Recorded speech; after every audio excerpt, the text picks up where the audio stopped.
4 rising humanoid robot startups demonstrating their advances, cyborgs performing synchronized dances and kung fu sequences. The world watched as China's robotic dominance was recently on full display. Move over Boston Dynamics. This was next level. The West is not taking this lying down, however, and has begun to push, but in those efforts may have just pushed too far. All the while, a powerful new AI model has hit the globe, which is powerful and quite generous for users wanting to use it. Yet instead of being celebrated, their own government might be hot on their tails due to issues they are having with one another. All this and more coming up. China recently hosted extremely movement-advanced humanoid robots at their Lunar New Year celebrations. The robots of various types, made by the 4 major companies, Unitree Robotics, Galbot, Noetix, and MagicLab, all showcased various advanced robots during the celebration. All of this and more proves China's clear ambition with not only AI, but also robotics in their aims to compete with the West and the whole of the entire world. However, a key moment that will become relevant toward the broader topic here soon is something to take key notes on. The robots weren't just shown to be dancing and doing back and front flips. They were, in fact, shown to be doing martial arts as well as using advanced tools such as nunchucks. While such things have, in many ways, especially toward Western audiences, have lost their threatening nature, these are undeniably honorable symbolic weapons in the Asian hemisphere, meaning that these robots, essentially, were performing ancient military actions. These advanced movements, especially for humanoids, show just how far the boundaries of robotics have been pushed and the abilities in which they have now all developed across not just the West, but the entire world. Moreover, by showing all these movements, it's not just showing movement for the sake of it, it's preparing us all for their potential uses. When a humanoid can stay balanced, recover from a fall, and move safely right next to people on live TV, it's showing the kind of uptime and control you need for picking, packing, basic assembly, inspection, and tool handling in real sites. China is expected to sell 28,000 humanoids in its home territory by this year, as the robotic models are moving away from labs and will soon be coming to workplaces all across China, potentially very soon. For manufacturers, that means cheaper trials of general robot labor in messy workflows where fixed automation still struggles. Moreover, playing to their tied to their marketability is a lack of the uncanny valley effect that people get from seeing the robots. Their faces were designed in such a way as not to be human at all, taking our own advice, which we have given out in several previous videos up to this point, which will heavily assist them in their marketability to the general public. Now, going back to the fact that these robots were doing military maneuvers, well, it's very clear that the West has noticed. The West itself has extremely clear desires for the use of robotics in military operations around the world, and especially the United States, which essentially plays as the global police, for better or worse. There is only one major issue standing in the West plans. AI companies aren't all willing to play ball, and they don't have the benefits of a communist neo-totalitarian state to force them necessarily to, by pure force alone, to obey their commands. Anthropic has been pulled into an extremely intense argument with the US military, which demands that it give up all of its access and limitations placed on their AI for military purposes. This is a massive story, as it means Anthropic is directly under threat of a government, which is threatening to turn off access, should it not comply with its demands. The dangers the company faces for this situation are massive, as not only would they lose a massive business partner with extremely large benefits, but it could also threaten the company with retribution. This case on its face will cause many AI companies to now have to come to terms with what it's truly willing to let its AI do and what their company truly stands for. After all, as the inventors of such a technology, would it be deniable your involvement in what happens next? By allowing the US to use the AI for weapons and militarized purposes, essentially, blood would be on the hands of any and all who are involved.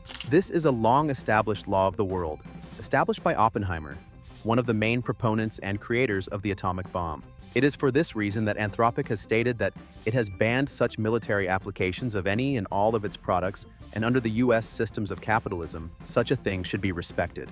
After all, companies should be allowed to decide who and what to do business with, and what that business is for. However, one could easily counter that surely Anthropic knew who they were getting involved with by deciding to work for the US military.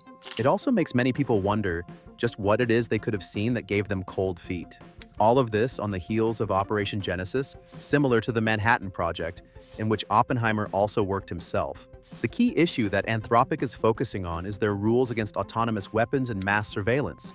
As such, we already know what the issue at hand is. The US is planning a massive surveillance network, similar to what China itself has for itself, most likely. It is also planning to create autonomous, militarized robots for military use in any and all operation of its choosing. And with how involved President Trump has been in global affairs, and how liberal he has been in its use of the military, it is very clear to see why a demand for a robotic, fully militarized force would be in that force's best interest to acquire by any and all means.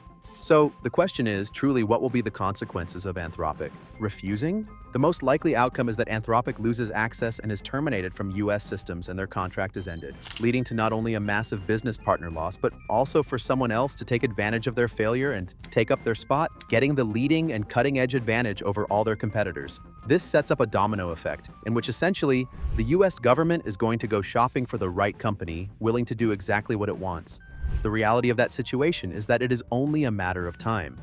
The benefits to vendors who say yes, of course, will be massive. Huge amounts of training data that the US government will sanction, large swaths of cash that will be funneled, likely from taxpayers, to absorb any and all experimental procedures that need to be run, and above all else, gaining favor with the US government itself, which it can use for literally anything it desires. There would also be further massive assistance with distribution, intel triage, mission planning, and battlefield workflows, which would allow AI companies to further fine-tune their models to be more powerful than anything ever seen before by introducing them to the intense but very real nuances of wartime scenarios. While Anthropic might be about to lose its biggest business partner and contract yet, they aren't slowing down anything and have recently released Claude Sonnet 4.6, a major upgrade to its previous Sonnet models.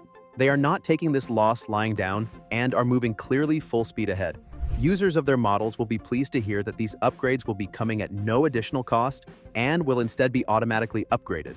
So plans will remain the exact same price point, just for better models. Even the free model is being upgraded to 4.6, in fact. So while Anthropic might be about to lose the US government as its customer, it appears to be trying to get major good will be refusing to spy on the people, their customers specifically, as well as by not charging people extra for their improved and powerful products. A very smart business strategy moving forward. Claude Opus 4.6 is another extremely powerful model that has existed for some time and likely will give users a question of who they should go with, even though they are made by the same company. Anthropic. The primary differences between the models are that Claude Sonnet 4.6 matches or beats Opus 4.6 in coding, agentic tasks, and speed, offering high-level performance at a significantly lower cost, $3/$15 per 1M tokens, versus $5/$25 from Opus. While Sonnet 4.6 dominates in general productivity and coding efficiency, Opus 4.6 remains superior for complex reasoning, deep research, and long context analysis. The real kicker is computer use. Teams can hand off busy work and legacy web apps, spreadsheets, and multi-step forms without building custom connectors. Pair that with the 1M token context window in API beta for huge docs and code bases, and you can run longer end-to-end work in one thread. Prompt injection tricks still exist on the open web, so guardrails and review stay part of the workflow, even with stronger resistance. This will make not only convenience a major benefit of this new model, but also ease of access, leading to general upticks in productivity as a result. With all of this and more, despite Anthropic facing down the US government in an intense showdown, Anthropic seems to be remaining full steam ahead and completely committed toward its own goals and missions without compromising its principal beliefs. This is likely not just a PR stunt either, as they are set to lose a massive amount of capital as a result of these decisions. So, what do you guys think? Will they stick to their guns, or will they cave? Let us know down in the comments. Down below, if you liked our video and want to see more, hit that like icon, then hit subscribe, and then hit that bell icon to ensure you don't miss any others moving forward. This has been AI365, and we will see you in the next video.